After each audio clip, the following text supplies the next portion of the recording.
नमस्कार।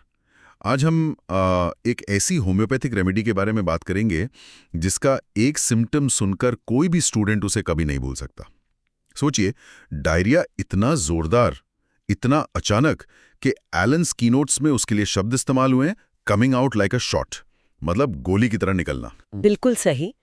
और ये एक ऐसा इमेज है जो मतलब एग्जाम में केस प्रेजेंटेशन से लेकर क्लिनिकल प्रैक्टिस तक हर जगह काम आता है। आज हम इसी रेमेडी क्रोटॉन टिग्लियम को समझने की कोशिश करेंगे। क्रोटॉन टिग्लियम। हाँ, ये बनती है क्रोटॉन ऑयल सीड से, जो यूफॉर्बिएसी फैमिली का पौधा है।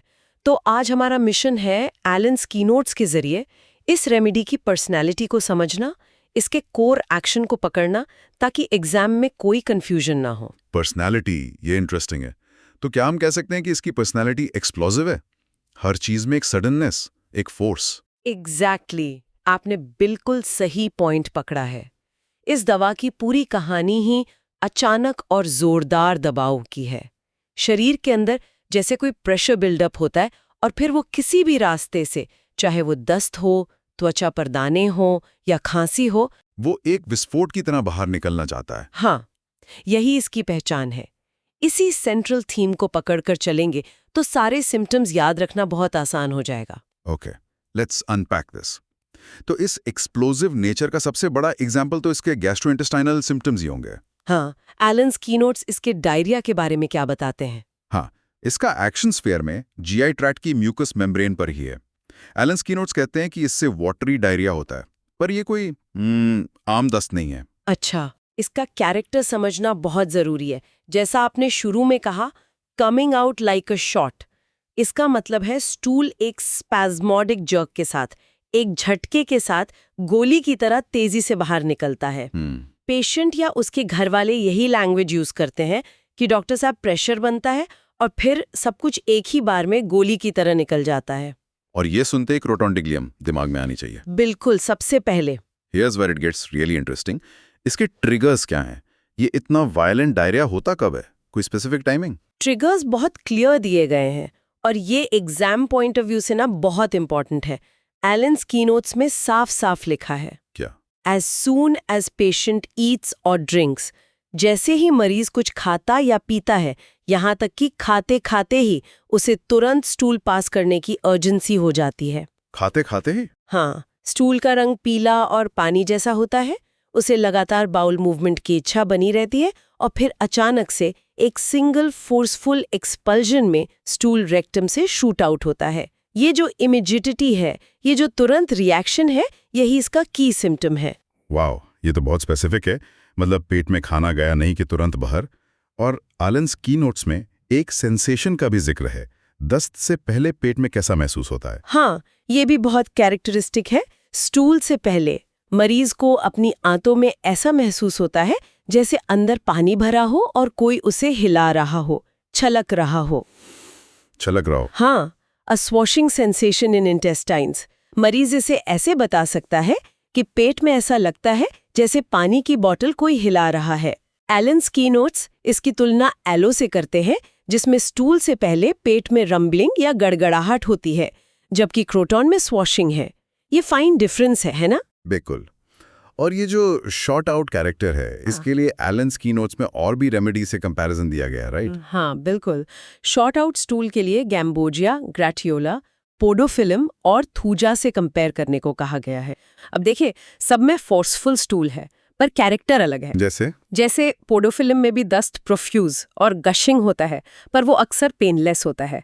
क्रोटन का दस्त एक जर्क के साथ निकलता है, एक झटके के साथ। गैम्बोजिया में भी स्टूल एक सिंगल एफर्ट में गश आउट होता है, पर क्रोटन का शॉर्ट आउट कैरेक्टर और स्वॉशिंग सेंसेशन का कॉम्बिनेशन इसे सबसे अलग करता है। समझ गया। तो ये जो अंदरूनी बेचैनी और एक्सप्लोसिव एक्शन है, क्या ये शरीर के बाहर यानी स्किन पर भी दिखाई देता है? बहुत अच्छा सवाल है और इसका जवाब है हाँ, बिल्कुल।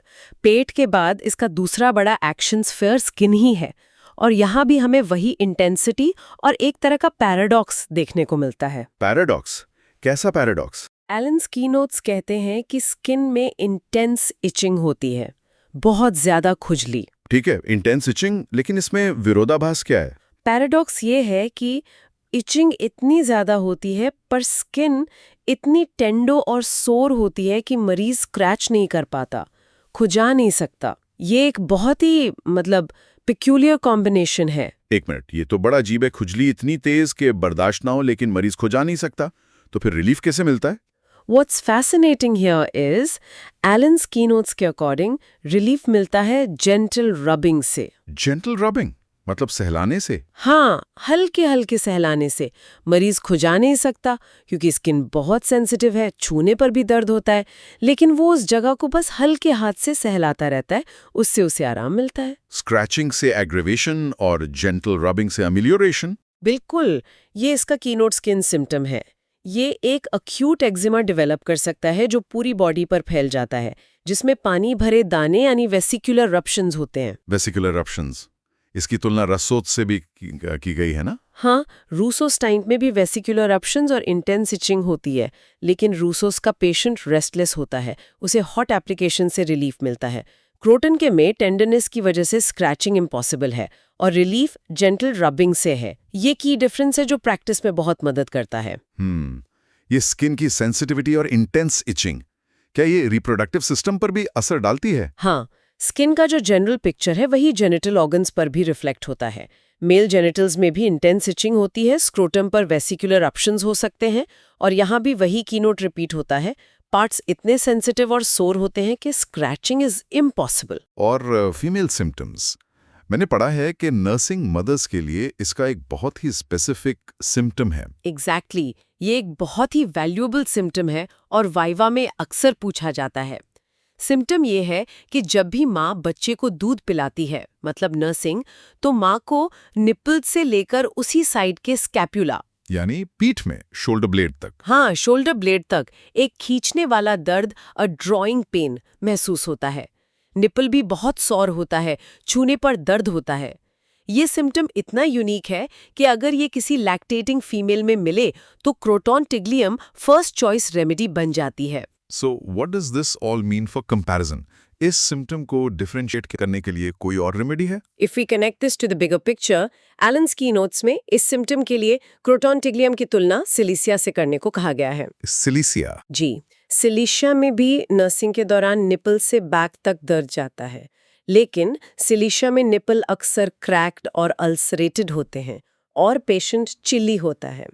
क्रोटॉन के पेशेंट में आपको साथ में डायरिया या स्किन सिम्टम्स की हिस्ट्री मिल सकती है। ये डिफरेंशिएटिंग पॉइंट्स हैं। ठीक है, हमने पेट में एक्सप्लोजन देखा, स्किन पर देखा, क्या ये स्पैस्मोटिक फोर्सफुल कैरेक्टर कहीं और भी नजर आता है जैसे रेस्पिरेटरी सिस्टम में? बिल्कुल, एलन्स कीनोट्स में एक बहुत ही पिक्यूलियर कॉफ का भी जिक्र है, एक स्पैस्मोडिक पैरोक्सिज्म ऑफ कॉफ यानी दौरे वाली खांसी, और इसका ट्रिगर बहुत ही यूनिक है। क्या है वो? जैसे ही मरीज का सर तकिए पर लगता है, as soon as the head touches the pillow, खांसी का दौरा शुरू हो जाता है। सिर्फ लेटने से नहीं बल्कि स्पेसिफिकली सर तकिए पर रखने से? Yes, precisely.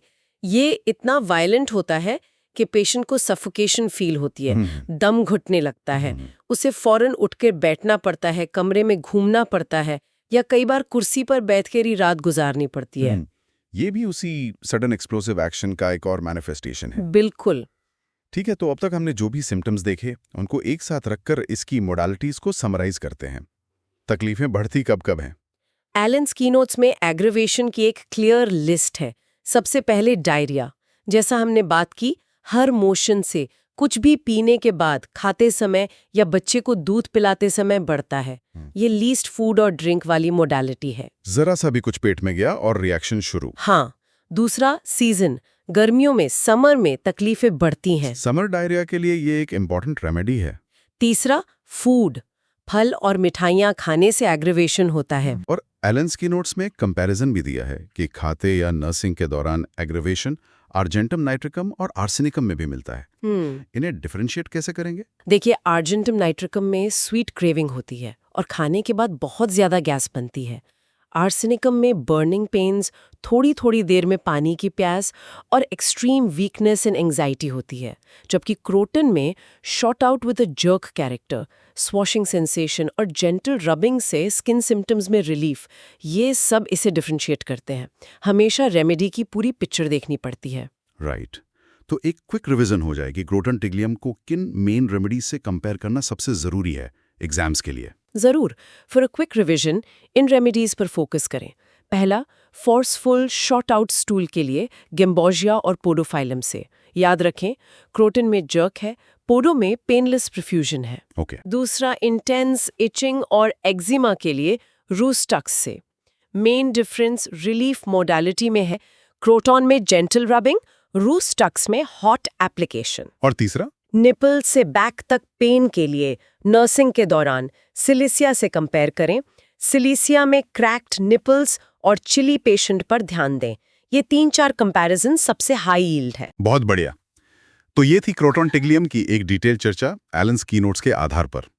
तो अगर समराइज करना हो तो इसके सबसे यादगार लक्षण है शॉर्ट आउट डायरिया, जो कुछ भी खाने पीने से तुरंत हो जाता है, और वो इंटेंस इचिंग, जिसे मरीज खुजा नहीं सकता, बस हल्के से सहलाता है। बिल्कुल। और साथ में इसकी मोडालिटीज जैसे गर्मियों में एग्रेवेशन और पिक्यूलियर सेंसेशंस जैसे पेट में पानी का छलकना, और नर्सिंग के दौरान निपल से बैक तक दर्द। हर सिम्टम में एक इंटेंसिटी और सडननेस है। ये वाकई फैसिनेटिंग है कि कैसे पेट की गड़बड़ी और स्किन के सिम्टम्स इस रेमेडी में इतने गहरे तौर पर जुड़े हुए हैं। और यहीं पर एक फाइनल थॉट आता है सोचने के लिए। क्रोटन टिग्लियम का गट यानी इंटेस्टाइन्स और स्किन दोनों पर इतना गहरा और मिलता जुलता एक्शन है। गट में ये फ्लूइड्स को फोर्सफुली बाहर निकालता है और स्किन पर भी फ्लूइड फिल्ड इरप्शंस पैदा करता है। आज मॉडर्न साइंस गट स्किन एक्सिस की बात करता है कि कैसे हमारे पेट का स्वास्थ्य हमारी त्वचा पर असर डालता है। होम्योपैथी में हेरिंग्स लॉ ऑफ क्योर भी फ्रॉम विद इन आउटवर्ड की बात करता है। सोचने वाली बात यह है कि क्या क्रोटन टिग्लियम का एक्शन इस गट स्किन कनेक्शन का एक पावरफुल होम्योपैथिक एग्जाम्पल नहीं है? ये दिखाता है कि हमारे मास्टर्स ने इन कनेक्शंस को सालों पहले ही समझ लिया।